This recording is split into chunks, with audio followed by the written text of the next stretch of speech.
Pesanan Allah SWT kepada umat manusia amat mengesankan. Harus ada tekad merencana kaedah bagi menjamin kesejahteraan warga dalam zaman yang serba galau dan mencabar.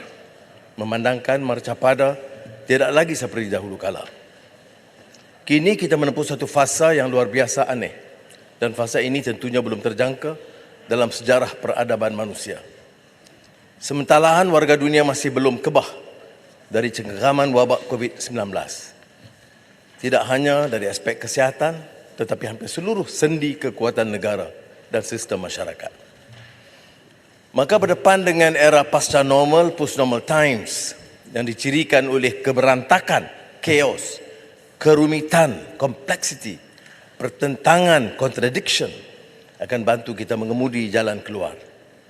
Kemelut yang tercetus mempunyai kelajuan, speed, cakupan, skop, skala, scale dan keserentakan, simultaneity yang membimbangkan. Akibatnya adalah memangsakan rakyat, merosakkan ekosistem dan menggugat rantaian bekalan makanan. Justru itu kita harus melakar dan menghayati dengan memperbaiki ketimpangan dalam sistem ekonomi negara. Kita mulakan dengan memperbaiki tata kelola, sistem tadbir urus dan membantras rasuah. Antara contoh ketara adalah pelaksanaan sistem subsidi pukal yang turut memanfaatkan golongan elit dan mahakaya. Seharusnya kebijakan ekonomi terarah pada pertumbuhan dan pemerataan ekonomi. Namun apa yang berlaku adalah jumlah subsidi besar yang memberikan manfaat kepada golongan kaya. Alah diharapkan dengan memperbaiki ketirisan subsidi, hasil dapat diagihkan kepada rakyat termasuk kenaikan upah golongan pekerja.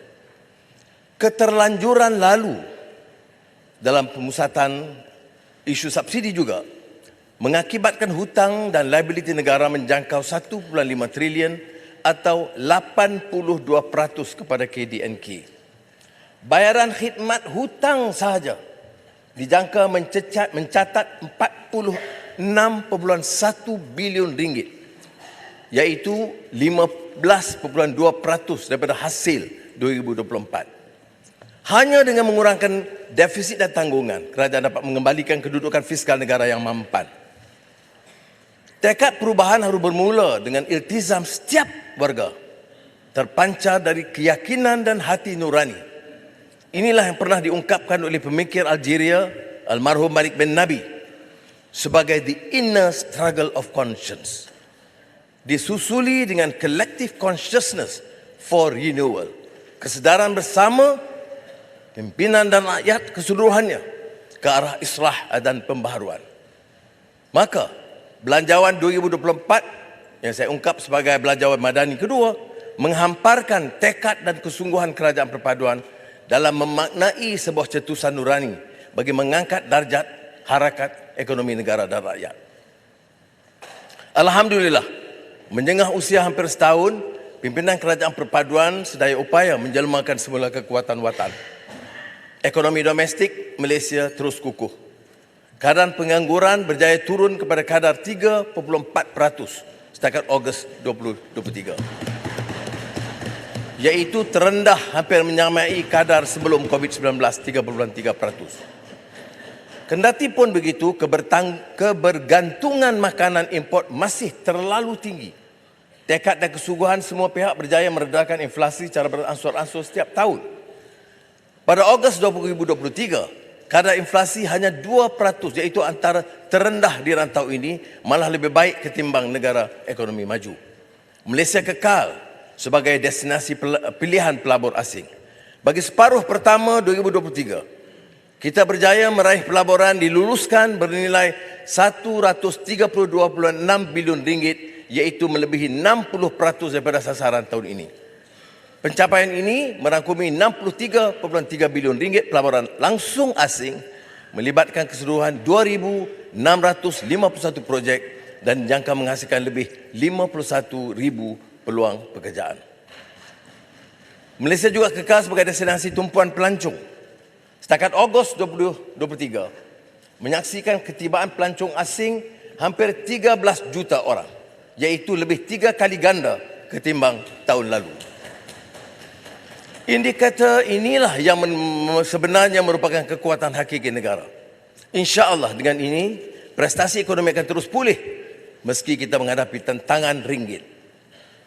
Sementara hal ini membuktikan negara di landasan yang tepat, kita tidak harus mendabik dada dan terlalu cepat berpuas hati.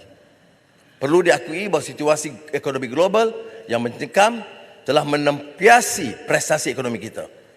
KDNK pada suku kedua 2023 mencatat pertumbuhan lebih sederhana sebanyak 2.9% ketimbang 5.6% pada suku pertama 2023. Kita mencapai pertumbuhan separuh pertama 2023 sebanyak 4.2%.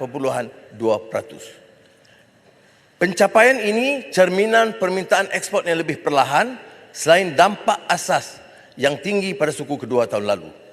Seiring realiti perkembangan ini, pertumbuhan KDNK bagi tahun 2023 harus diunjur semula kepada sekitar 4%. Kesempatan yang ada perlu dimanfaat untuk melakukan reformasi menyeluruh terhadap struktur ekonomi bagi mengembali tahap negara sebagai jaguh Asia. Walhasil, ekonomi madani memperkasa rakyat diluncurkan sebagai kerangka besar bagi berdepan kerencaman, tantangan semasa dan jangka panjang dengan menaikkan siling dan lantai. Tumpuan utama adalah merombak struktur ekonomi dan mengangkat darjat hidup rakyat.